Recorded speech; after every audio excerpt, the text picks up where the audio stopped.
여러분 혹시 올해 연말정산에서 환급받을 돈이 있다는 걸 알면서도 놓치실 건가요? 오늘 이 방송 끝까지 들으시면 여러분이 받을 수 있는 세금 혜택이 최소 몇십만 원에서 많게는 몇백만 원까지 달라질 수 있습니다. 특히 올해부터 새롭게 바뀐 제도들이 있는데요. 헬스장 다니시는 분들 귀 쫑긋하셔야 합니다. 이제 운동하면서 세금도 돌려받을 수 있거든요. 그리고 집을 팔아서 작은 집으로 옮기려는 분들, 연금 준비하시는 분들도 꼭 들으셔야 할 내용입니다. 지금부터 2026년에 꼭 알아야 할 세금 혜택 5가지를 속속들이 파헤쳐 드리겠습니다. 제가 오늘 준비한 내용은 단순히 인터넷에 떠도는 정보가 아니라 국세청과 각 정부 부처에서 공식적으로 발표한 정확한 자료를 바탕으로 했습니다. 잘못 알려진 정보도 함께 바로잡아 드릴 테니까 끝까지 집중해 주시기 바랍니다. 자, 그럼 첫 번째 이야기부터 시작하겠습니다. 요즘 많은 어르신들이 큰 집에서 작은 집으로 옮기시는 걸 고민하고 계시죠? 자녀들이 독립하고 나면 넓은 집이 필요 없고 관리도 부담스럽고 그 돈으로 노후 자금을 마련하는 게 낫다는 생각이 드시는 거 당연합니다.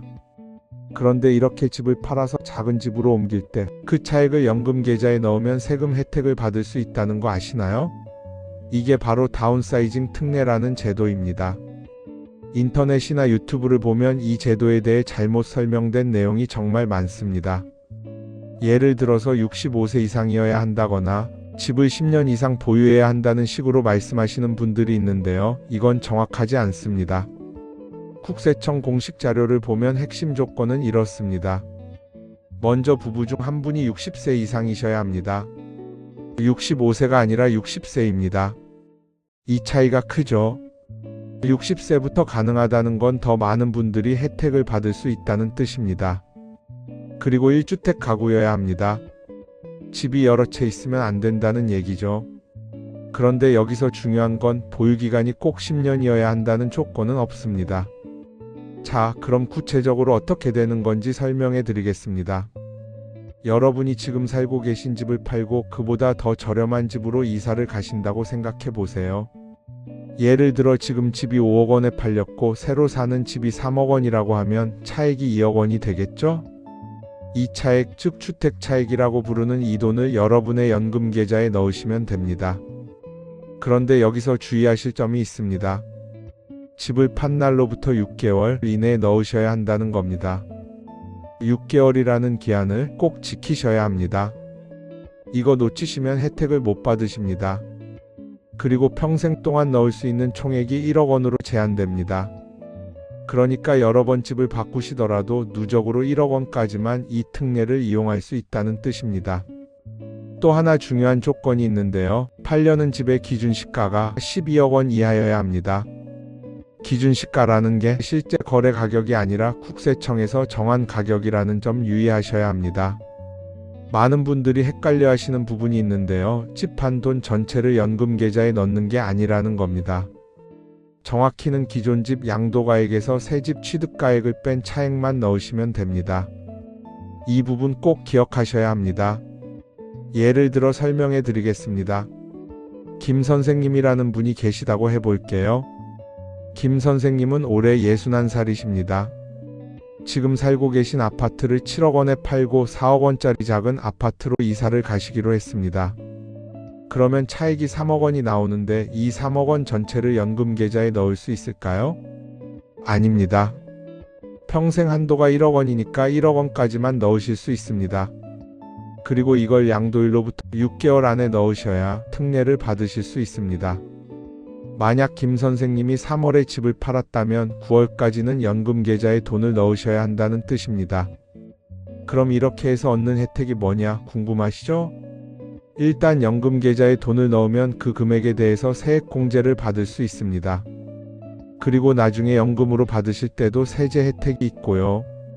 무엇보다 큰 집을 유지하는 비용을 줄이면서 동시에 노후 자금도 안정적으로 마련할 수 있다는 게 이 제도의 핵심입니다. 한 가지 더 말씀드리면 이 제도를 이용하실 때는 세무사나 재무설계사와 상담을 받으시는 게 좋습니다. 개인의 상황에 따라 세금 계산이 복잡할 수 있거든요. 자, 정리해 드리겠습니다.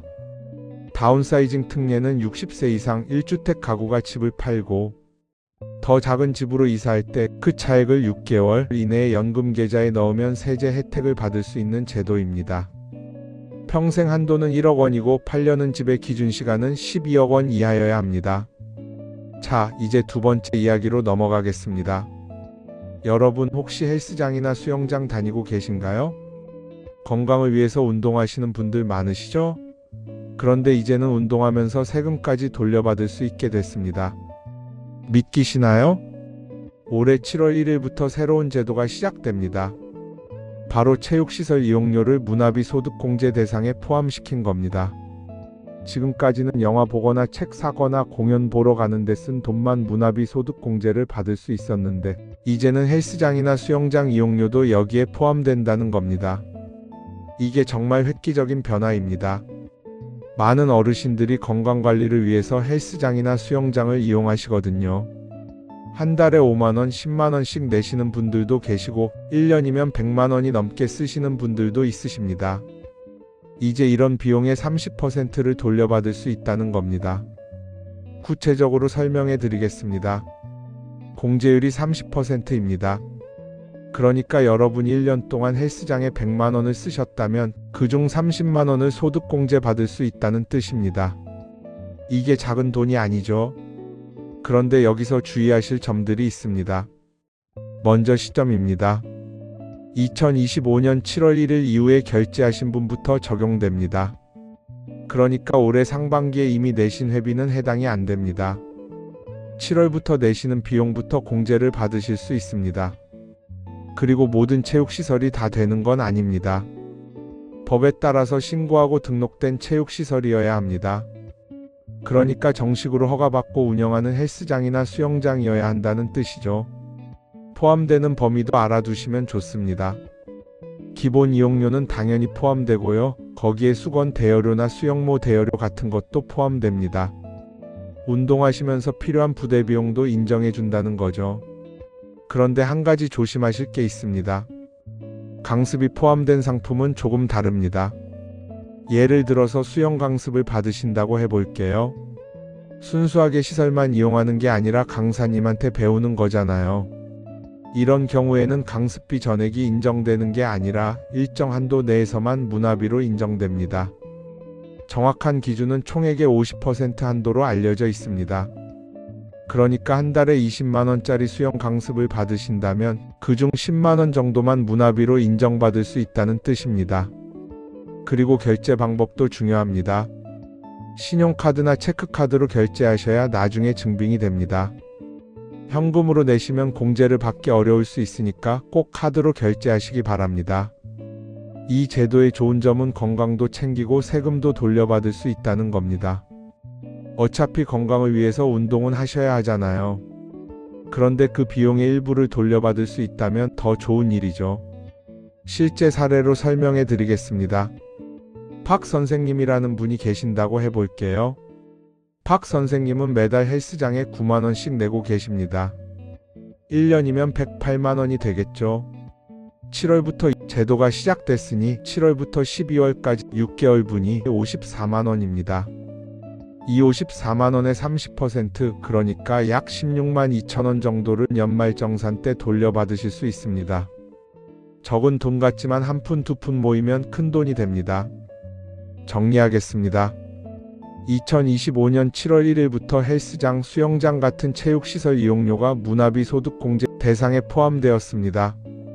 공제율은 30%이고 신고된 시설이어야 하며 카드로 결제하셔야 합니다. 강습이 포함된 경우는 일부만 인정될 수 있으니 주의하시기 바랍니다. 세 번째 이야기는 고향사랑 기부제입니다. 여러분 중에 고향을 떠나 타지에서 사시는 분들 많으시죠? 서울이나 수도권에서 사시지만 마음은 늘 고향을 향하고 계신 분들도 계실 겁니다. 이런 분들을 위한 제도가 바로 고향사랑 기부제입니다. 이 제도는 본인이 살고 있지 않은 지역 자치단체에 기부를 하면 기부금의 일부를 세액공제로 돌려주고 거기다 지역 특산품까지 답례품으로 받을 수 있는 제도입니다. 그런데 올해부터 이 제도가 대폭 확대됐습니다. 기존에는 1년에 500만원까지만 기부할 수 있었는데 이제는 2천만원까지 늘어났습니다. 무려 4배가 된 겁니다. 세액 공제율도 꽤 괜찮습니다. 구간별로 나뉘는데요. 자세히 설명해 드리겠습니다. 먼저 10만원까지는 전액 공제됩니다. 10만원을 기부하시면 10만원을 그대로 세금에서 빼주는 겁니다. 이건 정말 좋은 조건입니다. 10만원을 초과해서 20만원까지는 44% 공제입니다. 예를 들어 20만원을 기부하셨다면 처음 10만원은 전액 공제, 나머지 10만원은 44%인 44,000원이 공제됩니다. 합치면 144,000원의 세액 공제를 받으시는 겁니다. 20만원을 초과하는 금액부터는 조금 복잡합니다. 일반 지자체에 기부하시면 16.5% 공제를 받으십니다. 그런데 만약 특별재난지역으로 지정된 곳에 기부하시면 33%를 공제받으실 수 있습니다. 구체적인 예를 들어볼게요. 만약 여러분이 100만원을 고향에 기부하신다고 가정해 봅시다. 처음 10만원은 전액 공제, 그 다음 10만원은 44%로 44,000원 공제, 나머지 80만원은 16.5%로 132,000원 공제입니다. 다 합치면 약 27만 6천원의 세액 공제를 받으시는 겁니다. 100만원을 기부하고 27만 6천원을 돌려받으시니까 실제로는 72만 4천원 정도만 부담하시는 셈이죠. 거기다 답례품까지 받으시니까 실질적인 부담은 더 줄어듭니다. 답례품 이야기를 좀 더 해드리겠습니다. 지자체마다 다르지만 보통 기부 금액의 30% 정도를 답례품으로 줍니다. 100만원을 기부하시면 30만원 상당의 지역 특산품을 받으실 수 있다는 뜻입니다. 그런데 이 제도를 이용하실 때 주의하실 점이 있습니다. 본인이 현재 살고 있는 지자체에는 기부할 수 없습니다. 예를 들어 서울 강남구에 사시는 분은 강남구에는 기부하실 수 없고 다른 구나 다른 시도에 기부하셔야 합니다. 기부 방법도 간단합니다. 고향사랑이음 사이트에 들어가시면 전국의 모든 지자체가 나와 있습니다. 거기서 원하시는 지역을 선택하고 금액을 정하고 카드로 결제하시면 됩니다. 기부를 하시면 영수증이 발급되는데 이걸 잘 보관하셨다가 연말정산 때 제출하시면 됩니다. 요즘은 국세청 홈택스에 자동으로 올라가는 경우가 많아서 따로 챙기지 않으셔도 되는 경우가 많습니다. 정리하겠습니다. 고향사랑 기부제는 1년에 최대 2천만원까지 기부할 수 있고 10만원까지는 전액, 10만원 초과 20만원까지는 44%, 20만원 초과분은 일반 지자체 16.5%, 특별재난지역 33%의 세액 공제를 받을 수 있습니다. 거기다 기부금액의 약 30% 상당의 답례품도 받으실 수 있습니다. 네 번째는 자영업자와 재취업자를 위한 세금 혜택입니다. 요즘 경제가 어렵다 보니까 나이가 드셔도 일을 계속하시는 분들이 많으십니다. 먼저 자영업자 분들 이야기부터 하겠습니다. 자영업을 하시는 분들은 노란우산 공제라는 걸 들어보셨을 겁니다. 중소기업 중앙회에서 운영하는 건데요. 자영업자들의 노후 대비와 생활 안정을 위한 제도입니다. 이 노란우산 공제에 가입해서 매달 돈을 부으시면 그 금액에 대해서 소득공제를 받으실 수 있습니다. 1년에 최대 600만원까지 소득공제가 가능합니다. 600만원이면 적지 않은 금액이죠. 예를 들어 설명해 드리겠습니다. 작은 가게를 운영하시는 최 사장님이 계신다고 해볼게요. 최 사장님이 매달 50만원씩 노란우산 공제에 납입하신다면 1년이면 600만원이 됩니다. 이 600만원 전액을 소득에서 빼주는 겁니다. 만약 최 사장님의 과세 표준이 2천만원 정도 되신다면 세율이 한 20% 정도 될 텐데요. 600만원을 공제받으시면 세금이 120만원 정도 줄어듭니다. 이게 작은 돈이 아니죠. 노란우산 공제의 좋은 점은 이것만이 아닙니다. 나중에 폐업하시거나 사업을 정리하실 때 그동안 모은 돈을 목돈으로 받으실 수 있습니다. 거기다 복리로 이자도 붙고요. 이제 재취업자 이야기를 하겠습니다. 퇴직하셨다가 다시 일자리를 구하시는 분들, 특히 고령자분들을 위한 세금 혜택이 있습니다.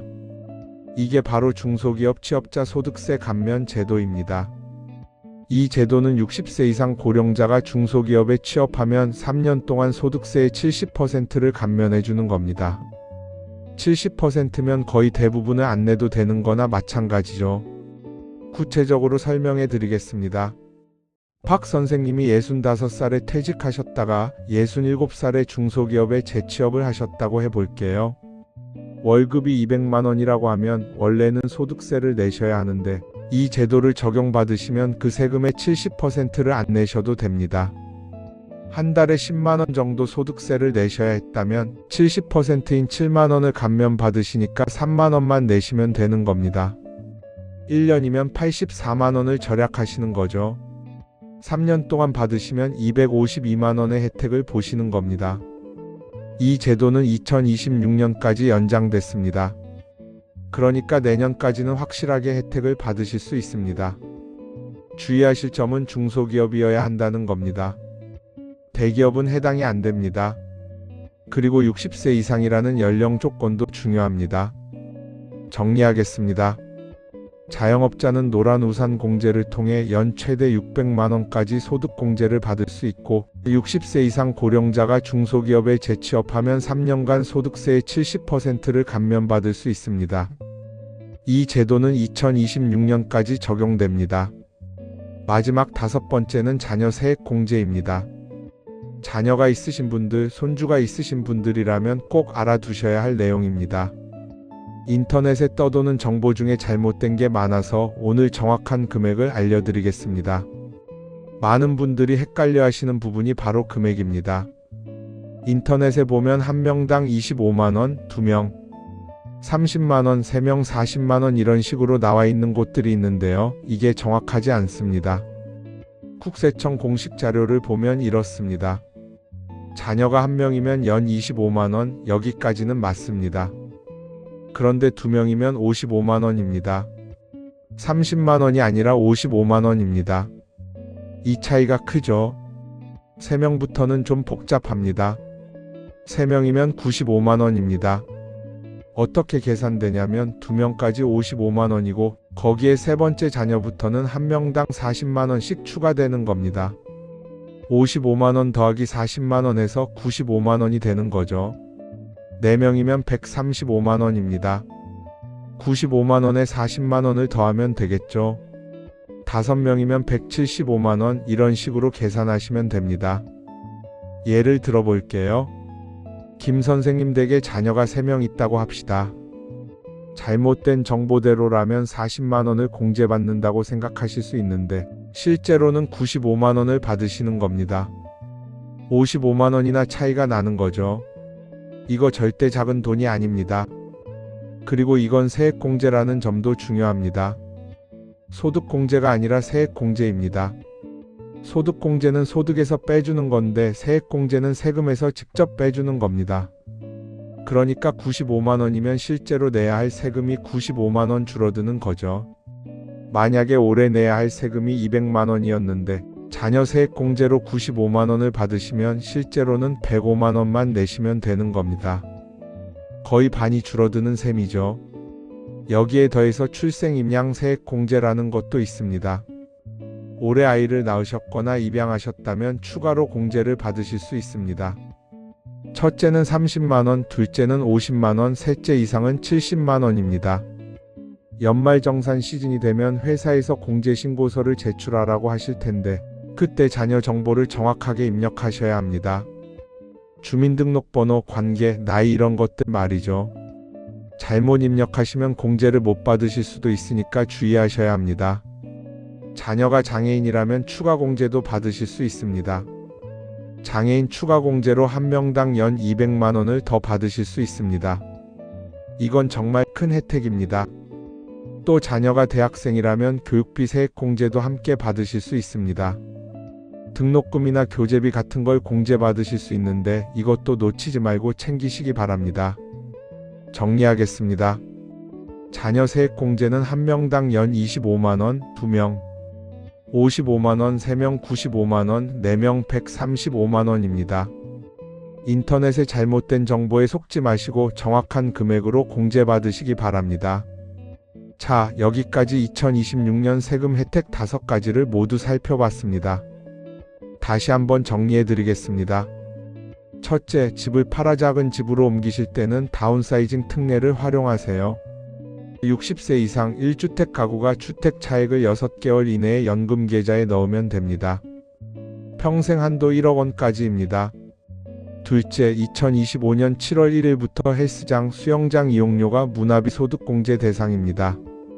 공제율 30%니까 꼭 챙기시기 바랍니다. 셋째, 고향사랑 기부제 한도가 500만원에서 2천만원으로 늘었습니다. 구간별 공제율 잘 계산하셔서 고향에 기부하시고 세금도 돌려받으세요. 넷째, 자영업자는 노란우산 공제로 연 최대 600만원. 소득공제 60세 이상 재취업자는 중소기업 취업 시 3년간 소득세 70% 감면입니다. 다섯째, 자녀 세액공제는 1명 25만원, 2명 55만원, 3명 95만원입니다. 정확한 금액 꼭 기억하세요. 오늘 말씀드린 내용들은 모두 공식 자료를 바탕으로 한 정확한 정보입니다. 인터넷에 떠도는 잘못된 정보 때문에 혜택을 놓치시는 일이 없으시길 바랍니다. 세금 혜택은 알아야 받을 수 있습니다. 정부에서 알아서 챙겨주지 않습니다. 본인이 적극적으로 알아보고 신청하셔야 합니다. 귀찮더라도 조금만 시간을 투자하시면 큰 돈을 아끼실 수 있습니다. 오늘 방송 여기까지입니다. 들어주셔서 감사합니다. 다음 방송에서는 더 유익한 정보로 찾아뵙겠습니다. 여러분 모두 건강하시고 행복하세요. 감사합니다.